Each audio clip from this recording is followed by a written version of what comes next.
A day of damage assessments and cleanup operations across Barbados as authorities assess the impact of a freak storm. That's the story we're tracking in your Barbados Today Evening News Update for Thursday, June 17. 17 days into the start of the hurricane season, a freak event that produced heavy thunderstorms, moderate to heavy showers, and gusty winds left behind damaged homes and fallen trees across the island. According to preliminary estimates, more than 24 houses have been impacted.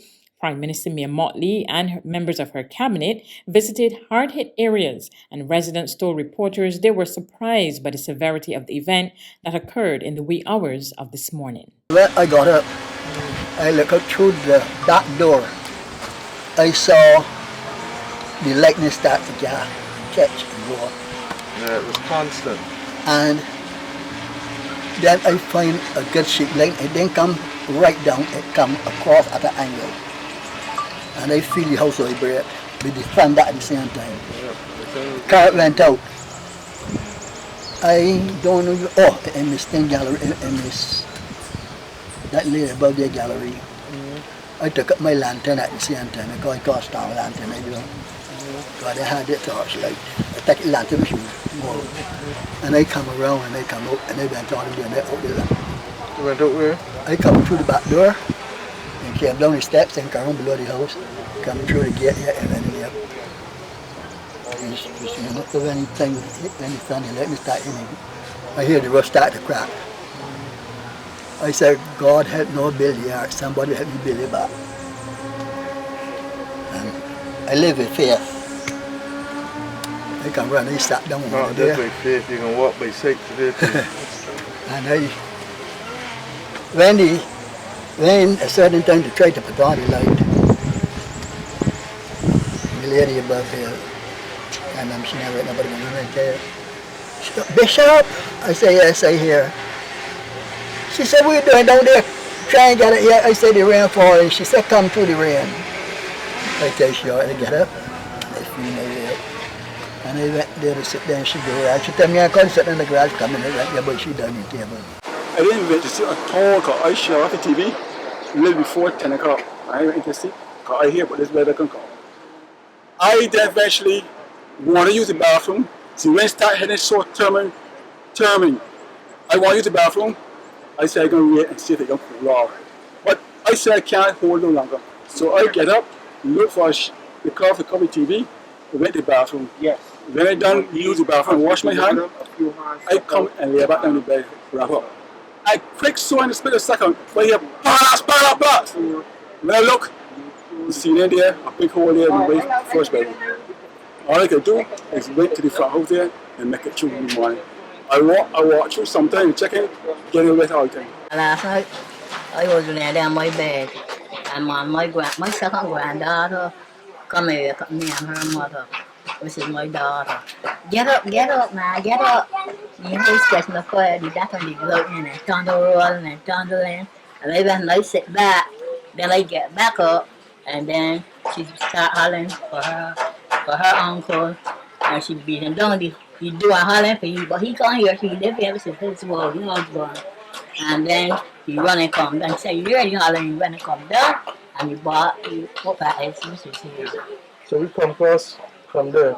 But my assumptions, Valerie husband, let him bring me hand and bring me a car, the road full of water and fast, so and you bring me to me in the morning.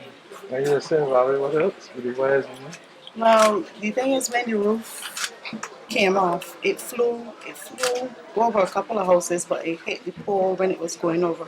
So the pole broke in half, right? It landed in, I guess, the backyard about 3 houses away.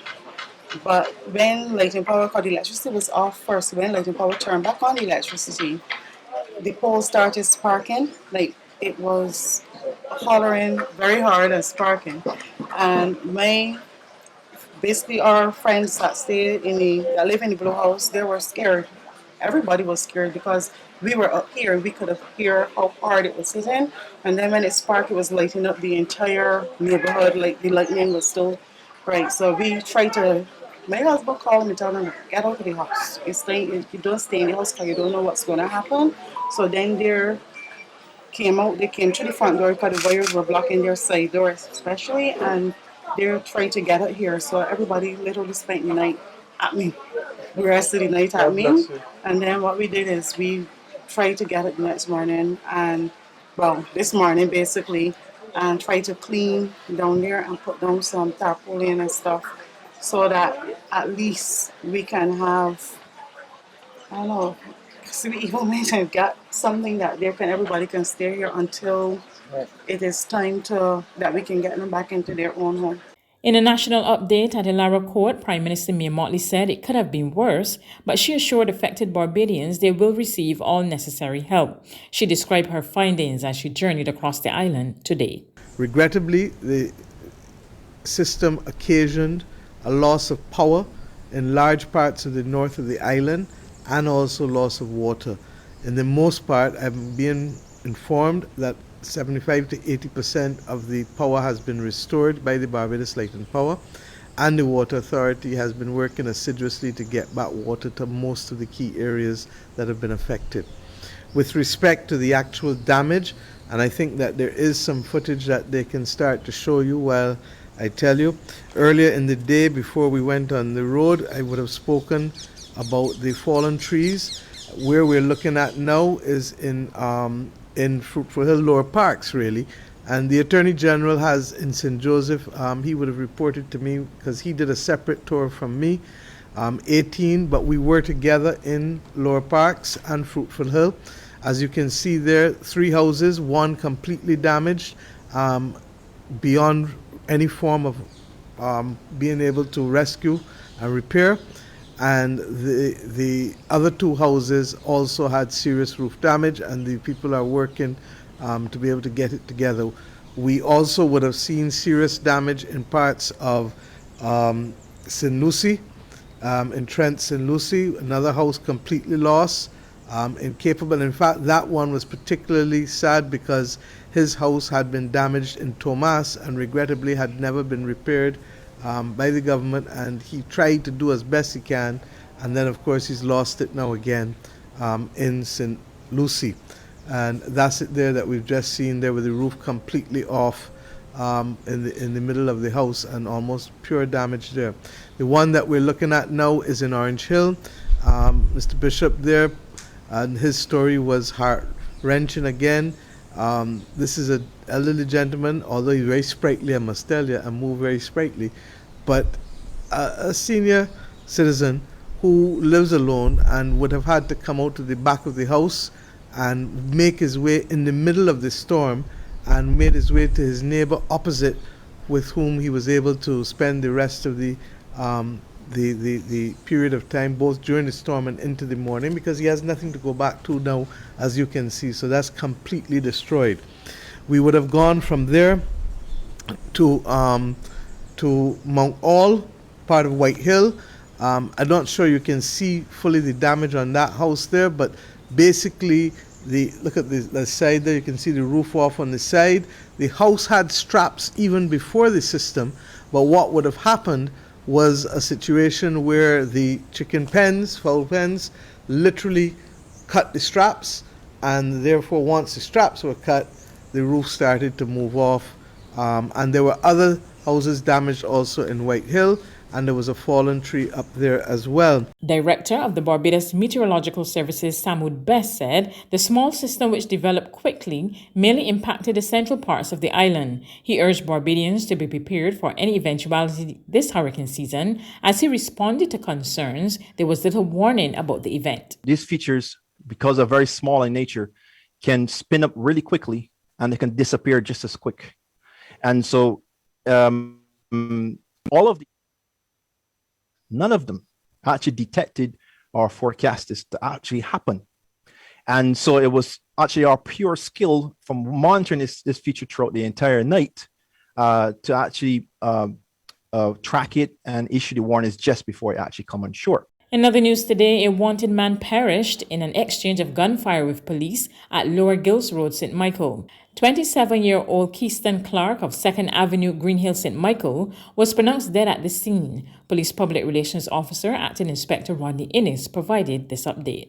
As a result of information received, police units, while on patrol, encountered a motor vehicle and had good reason to stop the said vehicle along Lower Gills Road, St. Michael.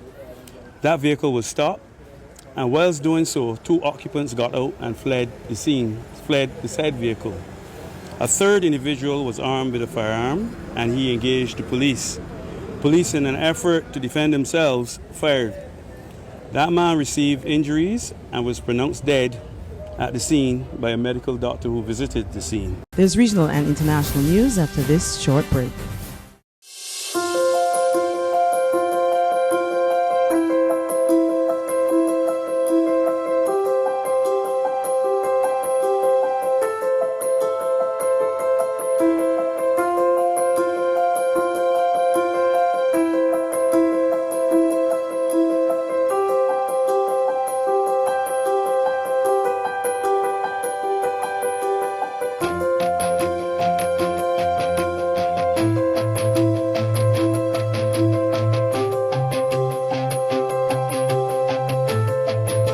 Barbados Today, news you can trust.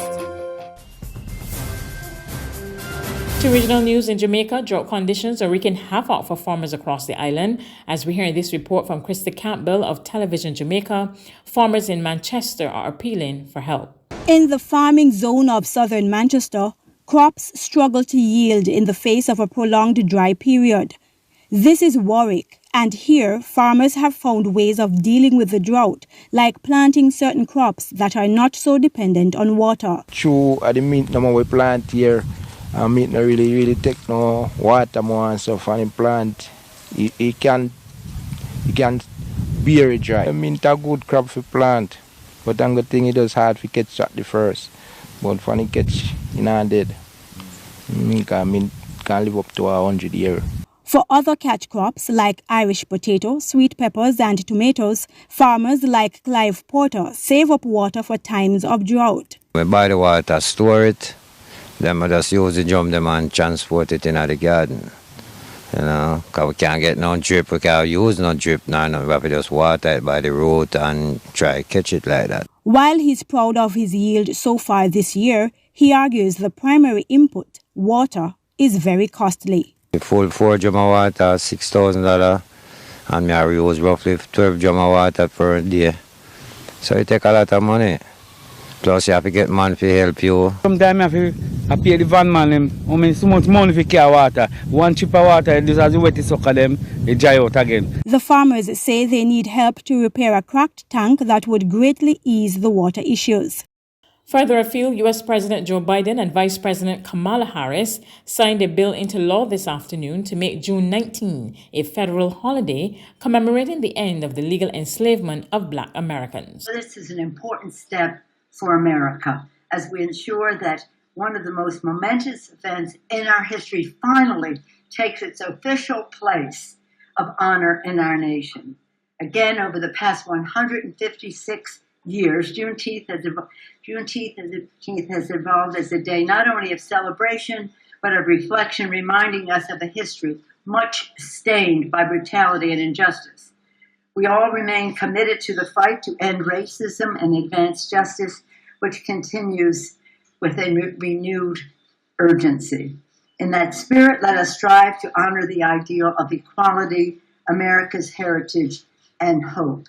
That's news, but for the very latest, visit our website at www.barbadostoday.bb. You can also subscribe to our e-paper, email updates, or like us on Facebook, and sign up for our breaking news alerts via WhatsApp. We're also on Izumi Media and bus terminals, as well as screenplay at supermarkets and gas stations near you. You can also hear us on Mix 96.9 FM and Capital Media HD 99.3 FM.